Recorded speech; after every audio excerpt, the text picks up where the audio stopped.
habilidades blandas, sumado a la naturaleza y al conocimiento que nosotros tenemos que tener de ella y el cuidado.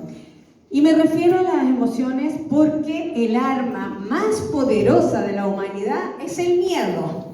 Y ese miedo, Elisa, es lo que nos instalaron a través de los medios difusivos de la televisión y todos los medios, que ocupó la derecha para intimidar a toda la gente, con que nos iban a quitar las tierras y muchas otras cosas más.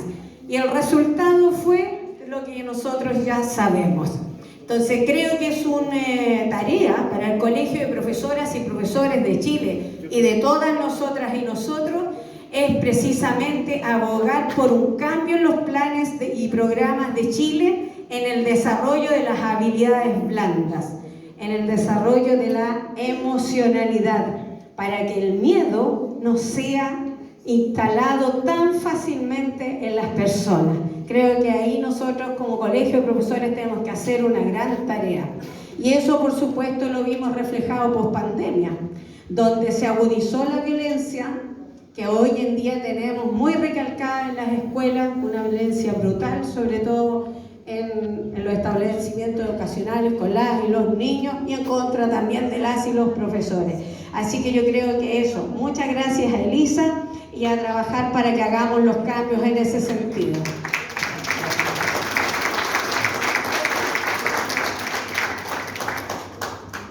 ¿Por acá?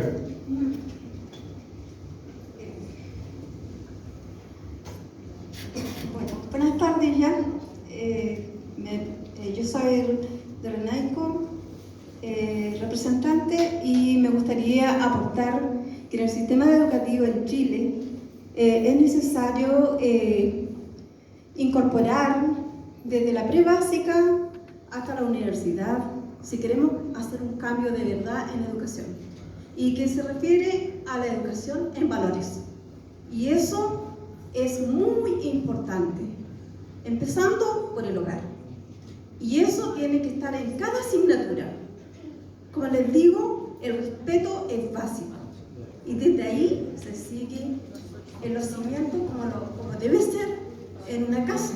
Para construir un hogar tienen que estar buenos los cimientos.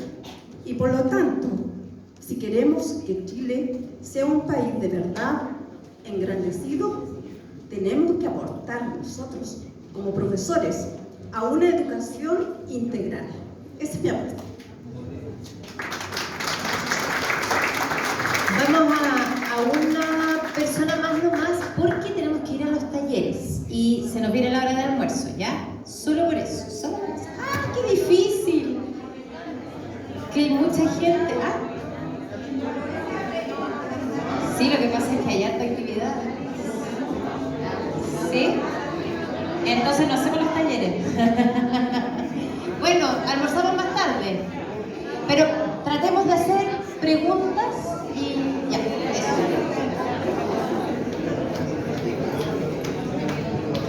Profesora Elisa, primero saludar y agradecer su trabajo en la Convención Constitucional. Un eterno agradecimiento a usted y todos los convencionales que participaron de este espacio digno, transparente y democrático. Muchas gracias.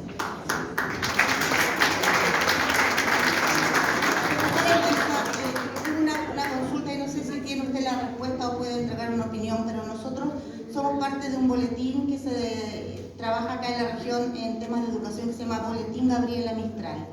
Y como Boletín Gabriela Mistral, nosotros estamos muy interesados en llevar adelante un trabajo que aporte a la idea de desarrollar una didáctica para niños y niñas de zonas de conflicto, especialmente los niños mapuche en la Araucanía militarizada. Me gustaría saber cuál es la opinión que usted tiene respecto del daño que esto causa en niños y niñas y cómo afecta su aprendizaje. Y si usted cree que será posible de alguna manera reparar el daño causado a la vida de pequeños y pequeñas del pueblo mapuche que viven con militares en el patio de su casa, literalmente, como lo hemos visto en fotografías, tan violentados, tan ultrajados y vulnerados. Y ¿qué podemos hacer nosotros, las y los trabajadores de la educación, para aportar a que ellos, si es que se puede, puedan superar aquello.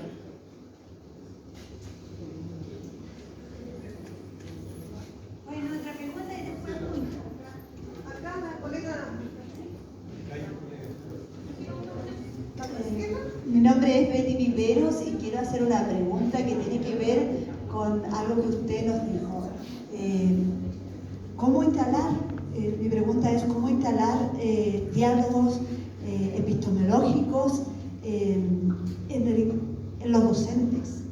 Para que desde el quehacer docente se generen las transformaciones que queremos de nuestra realidad. Porque es en la docencia, es en la sala de clases, es en el aula, es en las direcciones donde se instalan prácticas dominadoras y que también van perpetuando un discurso y una realidad desde una sola mirada.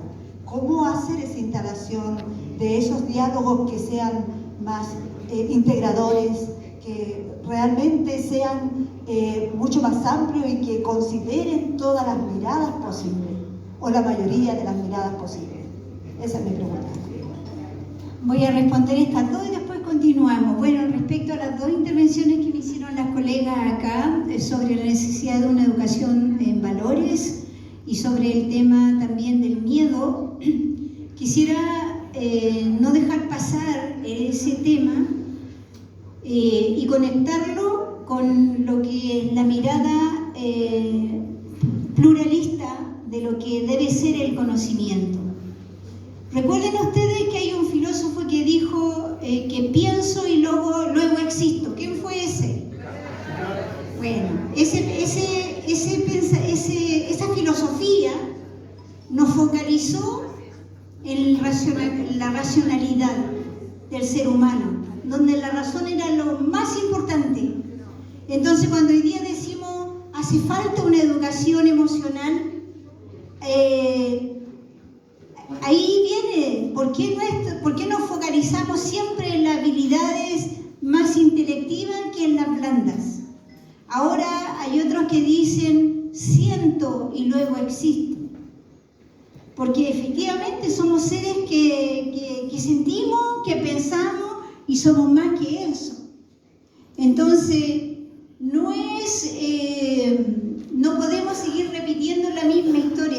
Se necesita educación de valores, en valores. Es importante el respeto al otro, pero también es importante que esos valores no sean capturados por la cultura hegemónica y se enseñen solo los valores de la cultura hegemónica.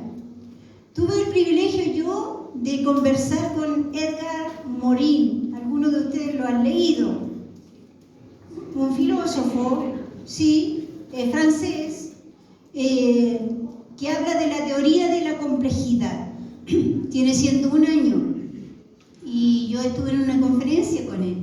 Hay un video, Elisa Loncón y Edgar Morin, y él habla de la teoría de la complejidad, y dentro de esa teoría de la complejidad él es crítico, muy crítico a este pensamiento eurocéntrico, y dentro de eso él cuestiona el pensamiento cristiano, cómo se instaló el pensamiento cristiano por sobre las otras formas espirituales y cómo se instaló ese valor de la racionalidad del hombre por sobre las otras habilidades que nosotros tenemos.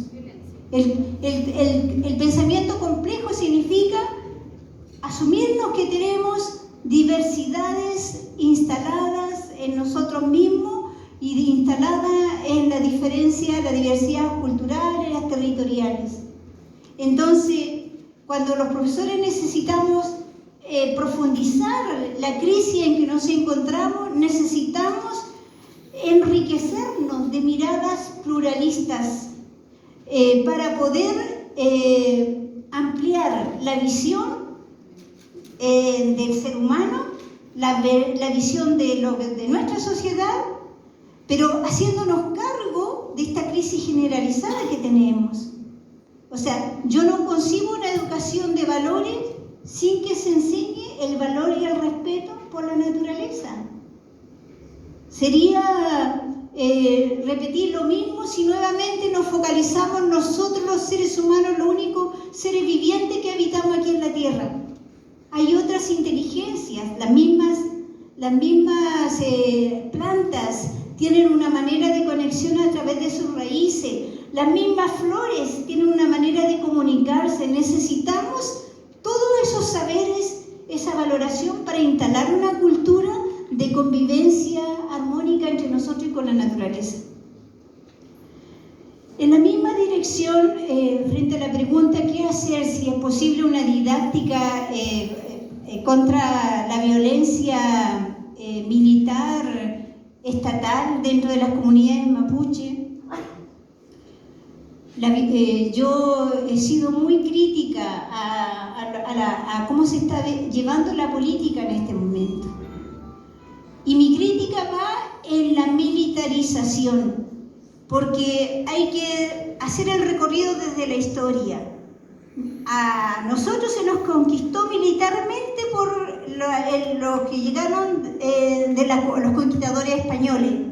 Ellos llegaron armados. Con el pueblo mapuche no pudieron, porque se firmaron tratados, pero lo continuó el Estado de nuevo con la ocupación militar. Y hoy día tenemos la militarización de todo el Guaymapu. ¿Para qué? Para dar paso a toda la explotación forestal de las empresas forestales. ¿Quiénes están sufriendo? No son los hijos de los señores dueños de los bosques forestales que tenemos de monocultivo. Son los mapuches, son las niñas, son las madres. Entonces, como sociedad chilena, y por eso es muy importante el diálogo con los pueblos originarios, porque nosotros hablamos de la necesidad de descolonización. ¿Qué es descolonizarnos? Es justamente asumir críticamente esta historia militar. ¿A quién le ha servido la historia militar de Chile? A nosotros nos ha hecho, siempre ha ido acompañado del despojo. Ahora la sociedad chilena, todos los países, los estados tienen, solo Costa Rica no tiene Fuerza Armada.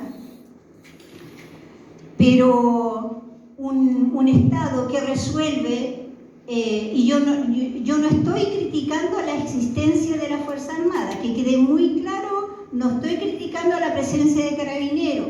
Ustedes están haciendo esta transmisión y seguramente no va a faltar que dice que Elisa Loncón dijo eso allá. No, no estoy diciendo eso.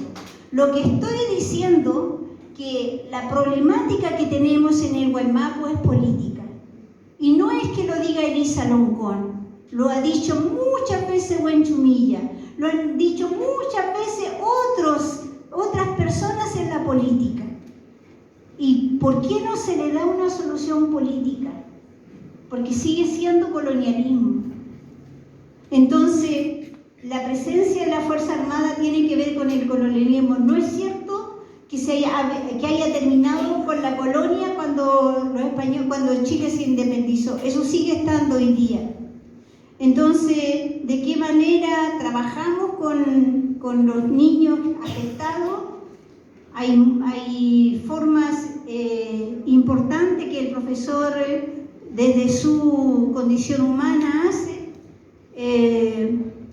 y junto con hacer eso, la valoración de su pensamiento, de su cultura, de su historia, de su territorio, del significado que tienen la naturaleza para ellos, trabajando con los padres, se pueden hacer muchas cosas didácticas.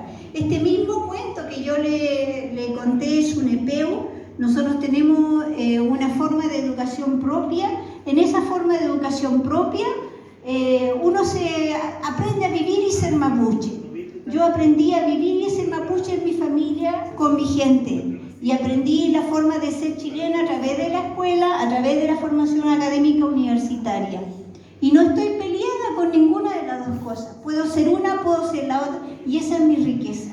Esa debiera ser la riqueza para todos los chilenos y para todos los niños mapuches, que sientan orgullo de sus raíces. ¿Y cómo lo vamos a hacer? Tomando elementos de su cultura, el valor de la tierra, el valor de los cuentos, el valor de la historia, el valor de formas culturales. Por ejemplo, los sueños son algo relevante para nosotros, como lo puede ser el trabajo, el cuidado de la tierra, porque los niños de los campos saben sembrar, saben cuidar la huerta, saben cuidar los pollos, y eso es valioso.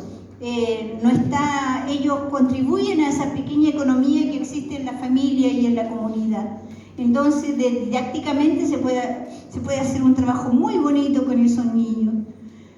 Y la pregunta que me hacía la colega de acá, que era sobre cómo educamos a los profesores desde la diversidad epistémica.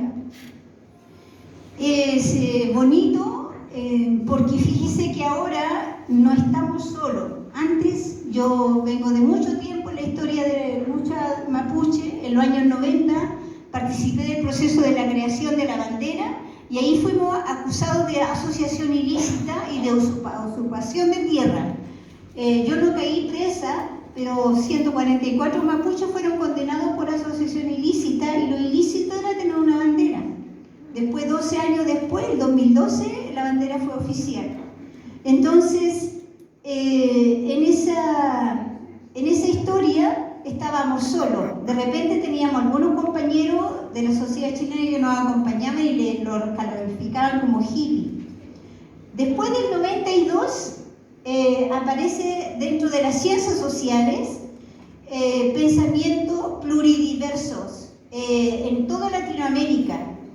Y hoy día hay grandes teóricos de las ciencias sociales que están trabajando en función de la teoría, de la interculturalidad, el pluralismo epistémico. Hay mujeres y hombres en esa dirección. Entonces los profesores podemos buscar, estudiar y hacer encuentros sobre el valor que tiene para la sociedad actual el pluralismo epistémico. Y la fuerza más grande que eso tiene que ver cuánto aportan las culturas originarias de Latinoamérica y de todo el mundo para la soberanía alimentaria, cuánto aportan para el cuidado, valoración de la naturaleza, para mantener la vida colectiva, para seguir siendo estas comunidades que hay respeto y conocimiento y valoración del otro, porque el individualismo tiene que ver con la ausencia de prácticas colectivas que los padres, la comunidad entrega al estudiante. El estudiante se hace dependiente solo de esta relación con las redes sociales, los celulares.